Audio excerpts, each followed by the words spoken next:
2 beams of light having the intensity I and 4I interfere to produce a fringe pattern on the screen.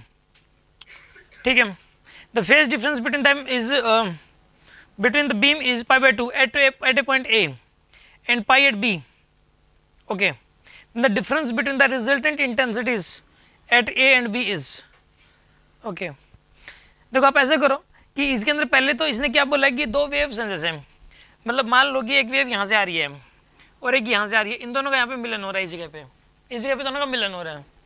एक की intensity यहाँ पे आई और एक की इंटेंसिटी कितनी यहाँ पे 4I, और इसके अंदर जो एक फिक्स पैटर्न बन रहा है यहाँ पे, मतलब इस जगह पे यानी कि यहाँ पे मिलन हो रहा है, पैसे सोचो, और यहाँ पे किसी पर्टिकुलर जगह पे पाई बाय 2 का फेज डिफरेंस है, यहाँ पे मिली ना इस जगह पे, मतलब सपोज यहाँ पे दो सोर्सेज, यहाँ पे सोचो कि यहाँ पे दो सोर्सेज हैं और ये वाली जो वेव्स है ना, एक तो यहाँ पे मिली, इस जगह पे मिली, और इस जगह पे मिलने पे फेज डिफरेंस है पाई बाय 2 का, ये ए पॉइंट है और यहाँ पे फेज डिफरेंस है पाई बाय 2 का।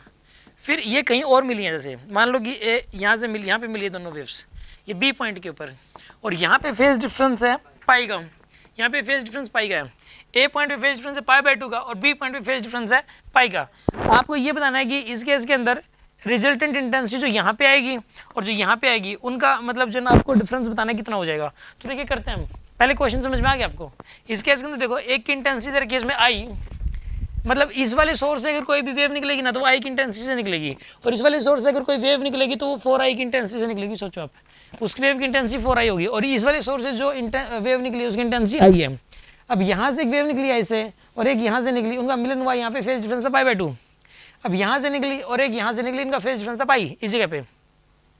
आपको बताना है कि यहाँ पे जो रिजल्टेंट इंटेंसिटी होगी ए पॉइंट पे और बी पॉइंट पे जो रिजल्टेंट इंटेंसिटी होगी उनका डिफरेंस आपको बताना है। तो सबसे पहले ए पॉइंट के ऊपर हम लोग रिजल्टेंट इंटेंसिटी निकालते हैं, आई रिजल्टेंट एट पॉइंट ए।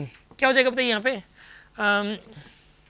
आई क्या था फॉर्मूला, क्या था, I1 plus I2 plus 2 root I 4I cos delta phi, root के बाहर, एक तो आई था और एक 4I था और कोस डेल्टा फाई रूट के बाहर था, राइट।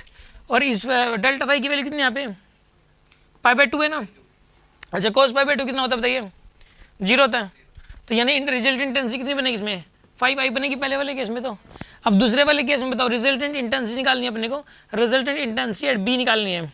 क्या बननी चाहिए बताइए आप, I1 प्लस I2 यानी कि I plus 4I plus 2 root I root 4I cos pi आएगा। यहाँ पे कॉस पाई कितना होता है -1, तो यहाँ पे कितना बन जाएगा 5I प्लस का देखो ये तो बनेगा ना 2I बनेगा, ये वाला 2I, और कॉस पाई कितना होता है -1, नहीं 2 4 बन जाएगा, यहाँ से 2 बार आया ना, देखो 4 बनेगा यहाँ पर, ये क्योंकि 2 ये तो ये 2 बार आ गया, एक ये 2 है, तो 2 4 रूट I कितना हो जाएगा I बन जाएगा। तो कितना बनेगा यहाँ पे ओवरऑल I बन जाएगा ना। यहाँ पे रिजल्टेंट इंटेंसिटी कितना है इसमें 5I और यहाँ पे रिजल्टेंट इंटेंसिटी कितना है I।